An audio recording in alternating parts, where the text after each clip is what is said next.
নবী হাদিসের মধ্যে বলেন কিয়ামতের ময়দানে ভয়ঙ্কর হালাত হবে। আল্লাহ তাআলা এক বান্দার ব্যাপারে ফয়সালা দিবে, এই বান্দাটারে জাহান্নামের শিকল লাগাইয়া নিয়ে যাও জাহান্নামে। বান্দারে যখন ফেরেশতারা জাহান্নামের শিকল লাগাইয়া জাহান্নামের দিকে নিবে, ওই বান্দা বারবার পেছন দিকে ফিরে তাকাবে। আল্লাহ বলবে ফেরেশতারা দাঁড়াও, এই বান্দাটা পেছনে বারবার কেন তাকায়? ফেরেশতারা বলবে ও মালিক আমরা জানি না। আল্লাহ বলে ও আমার দিকে তাকায় দেখেনি, আমি একটু দয়া করে তাকাই। ও ফেরেশতারা তোমরা জানো না আমি আল্লাহ আজকের জন্য রহিম,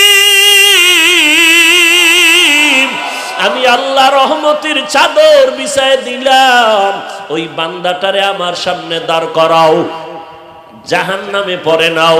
দেখো এই বান্দার সাথে কোরআনের কোনো সম্পর্ক আসেনি। ফেরেশতারা তালাশ করে দেখবে কোরআনের কোনো সম্পর্ক নাই। এবার বলবে আল্লাহ ফেরেশতারা এবার দেখো কোরআন যাদের সাথে আছে আলেম, এদের সাথে সম্পর্ক আসেনি। নজর করে ফেরেশতারা দেখবে আলেমের সাথেও কোনো সম্পর্ক নাই। আল্লাহর দিলটা চায় বান্দা আর জাহান্নামে না যাক। আল্লাহ শেষ পর্যায়ে বলবে ফেরেশতা নজর করে দেখ এই বান্দার এমন একটা বন্ধু আসেনি যেই বন্ধুর সম্পর্ক কোরআনওয়ালার সাথে, আলেমের সাথে, আল্লাহওয়ালার সাথে। ফেরেশতারা তালাশ করিয়া দেখবে হ্যাঁ আছে, এই বান্দার এমন একটা বন্ধু আছে যেই বন্ধুটা কোরআনের সাথে সম্পর্ক, আলেমের সাথে সম্পর্ক। আল্লাহর নবী বলেন আল্লাহ তাআলা এই বাহানা ধরিয়া বলবে যা আমি আমার স্পেশাল পাওয়ার দিয়া তোর মতো বান্দাটারে আজ আমি জান্নাতের মেহমান বানায় দিলাম। কাদের কুদরত দারি বার কামাল আনতা রব্বি আনতা হাসবি জুল জালাল তুহি কাদের জলিলুল্লাহ জাহাদার বহর হালে তুহি মেরা নিগাহদার। ইবাদত অনেকে মনে করে শুধু মসজিদে বসে তাসবিহ টানো ইবাদত, না না ব্যবসা করাও ইবাদত। আল্লাহ বলেন হাল্লাল্লাহুল বাইআ ওয়া হাররামার রিবা, আমি আল্লাহ ব্যবসা হালাল করলাম, সুদ আমি হারাম করে দিলাম। হালাল ভাবে যারা ব্যবসা করবে ও ব্যবসায়ী ভাইয়েরা আপনাদের জন্য কত সুসংবাদ।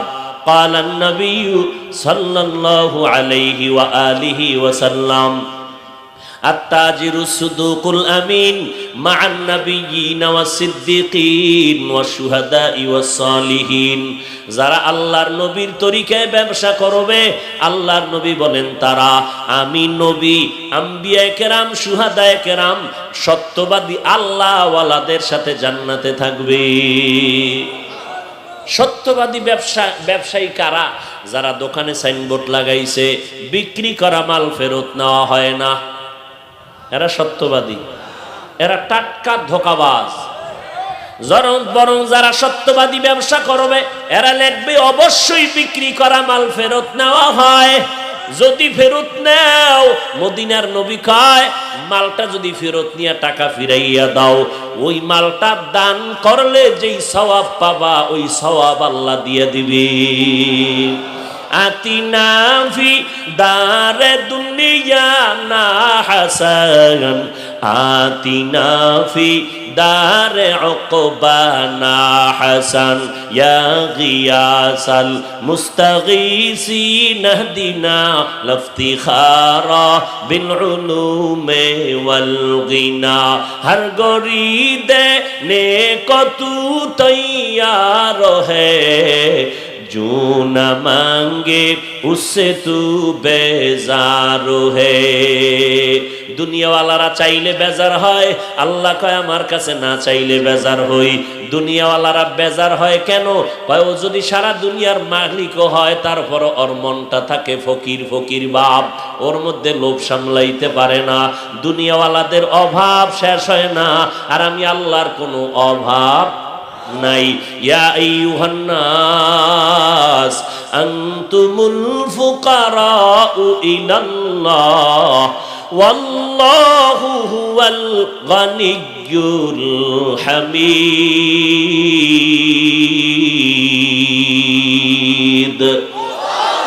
गर तवक्कुल मी कुनी हर सुबह शाम मेरा सनाद रिज़्क़े तू अज़ला मकाम जुज़्बा हक़ची ज़े मखाज़ इंसो जा फज़ले उ आमस्ते दर जुमला जहा। कार काছে চাইবো? আমার নবীজির থেকে বড় পীর সাহেবের কি নাম? কি নাই? কেন? মাইজভান্ডার, আড্রসি, দেওয়ানবাগ, রাজারবাগ, কুতুববাগ, আজমির, কেউ না আমার নবীর মতো দামি। কেমন দামি? যার কোনো তুলনা, যার কোনো গুণা নাই। এখন কোন চোরার ঘরের চোরায় যদি কয় মুহাম্মদের মানি ঠিক, নিষ্পাপ মানি না। নিষ্পাপ। আর এক সূরায় কয় মুহাম্মদের মানি ঠিক, শেষ নবী মানি না। কারে মানবেন? এই দুই সূরার মধ্যে কারে সমর্থন করবেন? হ্যাঁ, এক ভাই বলে মুহাম্মদের মানি তবে শেষ নবী মানি না, আর এক আল্লাহর বান্দা কয় মুহাম্মদের মানি তবে নিষ্পাপ মানি না। এক ভাইয়ের নাম কাদিয়ানী, আর এক ভাইয়ের নাম মওদুদী। কারে মানবা? কথা আওয়াজ ছোট হয়ে গেছে। হ্যাঁ, একজনেরও না। আল্লাহ কবুল করেন। আরো আস্তে করে বলেন। এই যত ফেতনা লাগায় সব মওদুদীর মুরিদেরা। এই যে জুমার আগে সুন্নাত লাগে না, ওই খুঁজা টুইজা দেখো মওদুদীর মুরিদ। কাজা নামাজ লাগবে না, কে কয়? মওদুদীর মুরিদ। সব ফেতনার মূল। তাবলীগের বিরুদ্ধে কারা? ওই মওদুদীর মুরিদ। চরমনের বিরুদ্ধে কারা? ওই মওদুদীর মুরিদ। দেওবন্দি কওমি হাটাজারির বিরুদ্ধে ফেসবুক গরম করে কারা? কথা কয় না। আল্লাহ হেদায়াত দান করুন। এবার বলবেন হাফিজ ভাই বয়ানে বইছেন, হিংসা কেন? বাতিলের বিরুদ্ধে, ভণ্ডদের বিরুদ্ধে কথা বলা হিংসা নয়, বরং এটা ঈমানের দাবি। আমার রাসূল বাতিলের বিরুদ্ধে বলে নাই, তাহলে বাতিলের বিরুদ্ধে কথা বলা হিংসা না ঈমান? জোরে বলো। আল্লাহ হেদায়েতের দৌলত দান করেন। আরো জোরে বলেন। আল্লাহ তাআলা বলেন আমি মানুষ বানাইলাম ইবাদতের জন্য। ইবাদত ঘুমানোটাও নামাজ বাদ দিয়া। চিন্তা করেন। এরে নবী না শেখ, এশার নামাজ পড়িয়া যদি ঘুমায় যাও, নবী বলেন ঘুম থেকে উঠা যদি আবার ফজরের নামাজ আদায় করে নাও, ঘুমাইয়া যেই সময়টা কাটাইলা ওই সময় নেকের পাল্লায় দেওয়া হবে। নবীর তরিকা মতে বান্দা খানা খাওয়া ইবাদত। কেমনে নবীর তরিকায় খানা খাইবা? চেয়ার টেবিলে বসে খাইবা। মদিনার নবী কোনদিন চেয়ার টেবিলে খান নাই। নবীর তরিকা চেয়ার টেবিল ছাড়া সমতল ভূমিতে খাও। খানা খাইতে বসিয়া বান্দা দোনো হাতের কবজা পর্যন্ত ধুইবা। যেই প্লেটে ভাত নিবা ওই প্লেটে না, অন্য পাত্রের মধ্যে হাত দৌ। দোনো হাতের কবজা পর্যন্ত। ওলামায়ে কেরাম এত বছর এই বয়ান করছে, বাঙালিরা মানে না। যখন সরকার কয় মান, নাইলে পুলিশ লাগায় দিলাম, করো না। এবার তাহলে ওই জায়গাটার দাম বেশি। কি পুলিশের ফিডার, সরকারের অর্ডারের দাম বেশি। এই জন্য আলেমরা চিন্তা করছে না ওখানে গিয়ে কিছু অর্ডার দিতে হইব। কথা বুঝেন নাই? এই চেষ্টা করছেন হাফিজি হুজুর শাইখুল হাদিস রহমাতুল্লাহ আলাই, মুফতি আমিনী রহমাতুল্লাহ আলাই, চরমনের সৈয়দ ফজলুল করিম রহমাতুল্লাহ আলাই। এইভাবে সব ওলামায়ে কেরাম কোনো না কোনো উপায়ে চেষ্টা করেছেন। আর আমাদের কাজ হলো চেষ্টা করা। আর চেষ্টাটা হতে হবে রসুলের তরিকায়, না মন গড়া? রসুলের তরিকায় চেষ্টা করার দায়িত্ব আমার। কামিয়াবি দান করবেন কে? আস-সা'য়ু মিন্নি ওয়াল ইতমামু মিনাল্লাহ। আমার কাজ হলো চেষ্টা করা, পূরণ করে দিবেন আমার আল্লাহ। ইউসুফ নবীরে জুলাইখা দরজায় আটকাইয়া দিছে, তালা লাগাই দিছে। জুলাইখা ডাক দিয়ে কয়, ইউসুফ মনের আশাটা পূরণ করে দাও। ইউসুফ নবী বিপাকে পড়ে গেলেন। ইন্নান নাফসা লাআম্মারাতুম বিসসু ইল্লা মা রাহিমা রব্বি ইন্না রব্বি গফুরুর রহিম। আল্লাহ গো, তুমি আমাকে হেফাজতের দরজা খুলে দাও। ইউসুফ নবী চিন্তা করলেন, জুলাইখা তুমি আমাকে কখনোই পারবা না, এটা অসম্ভব। জুলাইখা কয়, সম্ভাবনার সব দরজায় তালা লাগাইছি। ইউসুফ নবী ডাক দিয়া কয়, জুলাইখা দরওয়াজায় তালা লাগাইছো তুমি, ধাক্কা দিব আমি, দরজা খুলবেন আমার আল্লাহ। তাহলে দরজায় ধাক্কা দেওয়া লাগবে না? ধাক্কা দেওয়া আমার কাজ, দরজা খোলার দায়িত্ব কার? এরে নবীর উম্মতের দল, ইবাদতের নিয়তে বান্দা খানা খাও, দোনো হাতের কবজা পর্যন্ত ভালো করে ধুইয়া নাও। এরপরে বান্দা দস্তারখান বিছাইয়া তুমি খানা খাও। প্লেটের নিচে দস্তারখান বিছাইছে, চাদর চাদর, বিছানার চাদর, এর মধ্যে বইলাম, প্লেট রাখলাম, তা দস্তারখানের মর্যাদা থাকলো? থাকলো না। তো এবার দস্তারখান বয়ান না করতে না করতে এমন একটা সময় আসবে মানুষ দস্তারখান চিনে না। আবার আহলে হাদিসরা তো কয় এটি কিছু লাগেই না। তাহলে মানুষ আমল থেকে দিন দিন দূরে সরে যাচ্ছে। ওলামায়ে আহলে হকরা চায় বান্দার সাথে আল্লাহর সম্পর্ক গভীর করবে সুন্নতের জোড়া দিয়া, আর বাতিলরা চায় উম্মতকে আমল থেকে দূরে সরাবে। কথা ঠিক না? আল্লাহ হেদায়াত দান করুন। নফল ইবাদত লাগে না তো তাকে জিজ্ঞাসা করেন, ও মাওলানা সাহেব, আপনি কি আবু বকরের থেকে দামি বক্তা? না। ওমরের থেকে দামি মুফাসসির মুফতি? কয় না। তো আবু বকর জান্নাতের টিকিট পাইয়া ইশরাক আউয়াবিন চাষ, তার তাহাজ্জুদ, তার সারা রাত নফল নামাজ পড়লেন কেন? জবাব দেন। কথা বলেন না কেন? ওমর সারা রাত নামাজ পড়ছেন? কথা বলেন। সাহাবায়ে কেরাম নফল ইবাদত করছেন? তাহলে নফল ইবাদত লাগবে না যারা বলবে, বুঝতে হবে তারা সাহাবাদেরকে মানে না। যারা মানে না এরা ৭২ দল জাহান্নামীদের অন্তর্ভুক্ত। আল্লাহ হেদায়েত দান করুন। আমাকে হেদায়েত আগে চান, আমরা যেন ওই বাতিলের রাস্তায় না যাই। কি আর একজনের হেদায়েতের দোয়া করেন, নিজেরটা আগে করেন। এই যে এখানে ওয়াজে আসছেন, এত ওলামায়ে কেরাম আজকে এই গ্রামের মধ্যে, অথচ এমনও আশিকে রাসূল এখানে আছে আজকে ফজর ভরে নাই। কি জোরে কয়, মনে হয় যেন আমি সব অপরাধ করছি। জহুরের নামাজ পড়ে নাই, আসর পড়ে নাই, মাগরিব পড়ে নাই, এশা তো সামনে, কয়জনে পড়ে আল্লাহ জানে। এখানে এলান হবে, নামাজ হবে, সবাই দেখবেন একদল ওই দৌড় রাস্তায়, চিন্তা করে বাসায় গিয়ে নামাজ আদায় করুন। তো হুদা একটা ধোকা দিল। অথচ জিজ্ঞাসা করেন, ভাই নামাজ লাগবে নি? কয় লাগবে। কয় ওয়াক্ত? কয় ৫। ২ এক ওয়াক্ত ছাড়লে? কয় না, সমস্যা হবে, ছাড়ার কোনো উপায় নেই। অথচ আমরা যে পড়ি না, একবারও কোনো আফসুস অন্তরে আসে না। অথচ নবীজি বলেন, বেঈমান আর মুসলমানের মধ্যে ব্যবধান নামাজ। বেঈমানেরা নামাজ পড়ে না, মুমিনেরা নামাজ ছাড়ে না। নামাজ কয় ওয়াক্ত? জোরে বলেন।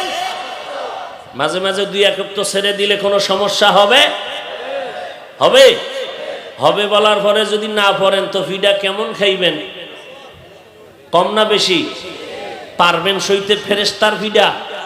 হ্যাঁ, একটা মশার কামড় সইতে পারেন না, কবরে আযাব কেমনে সহ্য করবেন? মাউত কাসিন কুল্লু নাসিন শারিবু কবরু বাইতিন কুল্লু নাসিন দাখিলু। এরে নবীর আশিক, আল্লাহ তাআলা বলেন, আমি মানুষ বানাইলাম ইবাদতের জন্য। ইবাদত কেমনে হবে? বলে নবীর তরিকা মতো করলে ইবাদত হবে। নবীর তরিকার নাম সুন্নাত। নবীর তরিকার নাম মদিনাওয়ালা। নবীর তরিকায় খানা খাও ইবাদত, নবীর তরিকায় কান্না করো ইবাদত, নবীর তরিকায় হাসি দিবা তাও ইবাদত। নবীর তরিকা মতে জীবনটা চালাও। তাহলে এতক্ষণ আলোচনায় কি বুঝলেন? আল্লাহ মানুষ সৃষ্টি করছেন কেন? গেছে, ভুলে গেছে? ইবাদত করার জন্য। তো মানুষের গুণ হলো ইবাদত। মানুষের গুণ কি? ইবাদত। মনে আসেনি? মানুষের গুণ হলো ইবাদত। আর ইবাদতটা কেমনে করবেন? এই নিয়ম লাগবে, পদ্ধতি লাগবে। ওই নিয়ম পদ্ধতি শিখার জন্য লাগবে কোরআন শরীফ। কি লাগবে? কোরআন। কোরআন শিখার মাধ্যমে ইবাদত করো। ইবাদত করিয়া বান্দা গুণের মানুষ হও। গুণের মানুষ হইলে আমি জান্নাত দিব। আল্লাহ এই দিকে নজর করে বলেন, আর রহমান আল্লামাল কুরআন খালাকাল ইনসান। রহমান, আমি এমন রহমান যিনি কোরআন শিখাইলাম, মানুষ বানাইলাম। অর্থাৎ যারা কোরআন শিখার মাধ্যমে ইবাদত করবে তারা গুণের মানুষ। আর এই মানুষগুলোকে আমি আল্লাহ বিনা হিসাবে জান্নাত দিয়ে দিব। অতএব এই কোরআনটা সিনায় লাগাও। কারণ আজকে আমি বান্দার কোনো দাম নাই। এত সম্মান কেন? একমাত্র কোরআনের কারণে। এই কোরআনের সাথে একটা কাপড় লাগলো কম দামের, দাম বেড়ে গেল, গিলাফ নাম হয়ে গেল। এত দামি চেয়ারের কাঠের দাম নাই, কোরআনের সাথে লাগলো রেহাল, নাম হলো, দাম বেড়ে গেল। আপনার এলাকায় বিল্ডিং এর অভাব নাই, একটা বিল্ডিং এর এই পরিমাণ দাম নাই। আজকে তালিমুস সুন্নাহ কোরআনওয়ালা ঘরের যেই পরিমাণ দাম। আল্লাহর নবী বলেন, কোরআন সিনায় লাগাইয়া যদি কবরে যাও, ওই কবরকে আল্লাহ ডেকে বলেন, এ কবর, আমার কোরআনওয়ালার সিনাটা, বডিটা মাটি তুই ধ্বংস করবি না। এই জন্য তাকাইয়া দেখছেন নি হে নবীর উম্মতের দল, এই ওয়াজ মাহফিল, উলামায়ে কেরামের মজলিস, আল্লাহ ওয়ালাদের মজলিস। এই মাহফিলে বসলে কি হবে? বলে দুনিয়ার হসপিটালে গেলে ডাক্তারেরা দেহের অপারেশন করে, আর কোরআনের মজলিসে বসলে উলামায়ে আহলে হক আল্লাহ ওয়ালারা কলবের অপারেশন করে। কলবের ভিতরে রিয়া আছে, এই রিয়া আল্লাহওয়ালার সোহবত আর নেক নজর না লাগলে যাবে না। কারণ আল্লাহওয়ালার নজর স্বাভাবিক নজর না। পয়গম্বর বলেন, ইত্তাকু ফিরাসাতাল মুমিন ফাইন্নাহু ইয়ানজুরু বিনুরিল্লাহ। আল্লাহর নবী কয়, রে দুনিয়ার মানুষ, আল্লাহর পেয়ারা বান্দা যারা, ওই মুমিন তাদের অন্তরের পাওয়ারের প্রশস্ততার থেকে তোমরা সাবধান। কারণ সাধারণ মানুষ যা দেখে তার থেকে 1000 গুণ বেশি দেখে আল্লাহওয়ালা উলামায়ে আহলে হক। বলে কেন? এরা চামড়ার চোখ দিয়ে দেখে না, এরা কলবের পাওয়ার দিয়া মাওলার নূরের মাধ্যমে তারা দেখতে পায়। খলিফাতুল মুসলিমিন ওমরে ফারুক রাদিয়াল্লাহু তাআলা আনহু জুমার নামাজে খুতবা দিতে দাঁড়াইলেন। খুতবার মাঝে দাঁড়াইয়া হঠাৎ করে 3 বার আওয়াজ করলেন, ইয়া সারিয়া আল জাবাল, ইয়া সারিয়া আল জাবাল, ইয়া সারিয়া আল জাবাল। শত শত মাইল দূরে পাহাড়, ওই পাহাড়ের পাদদেশে মুসলমানের কাফেলা, দলপতি সারিয়া। ওমর ডাক দিয়া কয়, সারিয়া, পাহাড়, পাহাড় মানে পাহাড়ের ওই পাশে দুশমন, সতর্কতা অবলম্বন করো। সারিয়া ডাক দিয়া কয়, শত শত মাইল মদিনার থেকে ওমরে ফারুক যে আওয়াজ দিছে, আমি এত দূরে বৈশা স্পষ্ট কানের মধ্যে আওয়াজটা শুনতে পেয়েছি। এই জন্য আল্লাহওয়ালাদেরকে আল্লাহ স্পেশাল পাওয়ার দান করেন। কেন? বলে তারা তাকওয়ার উপরে মুজাহাদা করেন, আল্লাহর মুহাব্বতের উপরে মুরাকাবা করেন। এই জন্য আল্লাহওয়ালাদের নজরের মধ্যে পাওয়ার, আল্লাহওয়ালাদের কথার মধ্যে পাওয়ার, আল্লাহওয়ালাদের চলাফেরার মধ্যে আলাদা পাওয়ার। কারণ এরা রাতারাতি আল্লাহওয়ালা হয় নাই, এরা আরেকজন আল্লাহওয়ালার পেছনে সময় দিয়া নিজের জীবনটাকে তৈরি করেছে। দুনিয়ার সব বুঝলা, আখেরাতের বেলায় কেন বুঝতে চাও না? ভালো ইঞ্জিনিয়ার যদি হইতে চায়, লেখাপড়ার সার্টিফিকেট যথেষ্ট না, একজন অভিজ্ঞ ইঞ্জিনিয়ারের পেছনে সময় দিতে হয়। দুনিয়াতে ভালো ডাক্তার যদি কেউ হতে চায়, লেখাপড়ার সার্টিফিকেট দিয়ে যথেষ্ট হয় না, অভিজ্ঞ ডাক্তারের পেছনে প্র্যাকটিক্যাল ট্রেনিং দিতে হয়, সময় দিতে হয়। দুনিয়ার লাইনে বড় হইতে হইলে বড়দের পেছনে সময় দেওয়া লাগে। ও বান্দা, আখেরাতের লাইনে যদি নিজের বড় বানাইতে চাও, কেন আল্লাহওয়ালা আল্লাহর পেয়ারা বান্দাদের কাছে নজর লাগাইবা না, তাদের কাছে সময় দিবা না। এই জন্য উলামায়ে কেরামের মজলিসে বসো। কারণ লোকমানে হাকিম তার সন্তানদের বয়ান করে বলে, আলাইকা বিমুজালাসাতিল উলামা, ও উলামায়ে কেরামদের মজলিসে বসো। বসলে কি লাভ হবে? তাদের হিকমতপূর্ণ কথাগুলো শুনো। লাভ কি জানো? ফা ইন্নাল্লাহা লা ইউহয়িল কলবাল মাইয়িতা বিনুরিল হিকমা কামা ইউহয়িল আরদাল মাইতাতা বিওয়াবিলিল মাতার। আল্লাহওয়ালা উলামায়ে কেরামের মজলিসে যদি বসো, আল্লাহওয়ালাদের সোহবত আর নজরে আল্লাহর রহমতে মুর্দা দিল জিন্দা দিলে পরিণত হয়ে যাবে।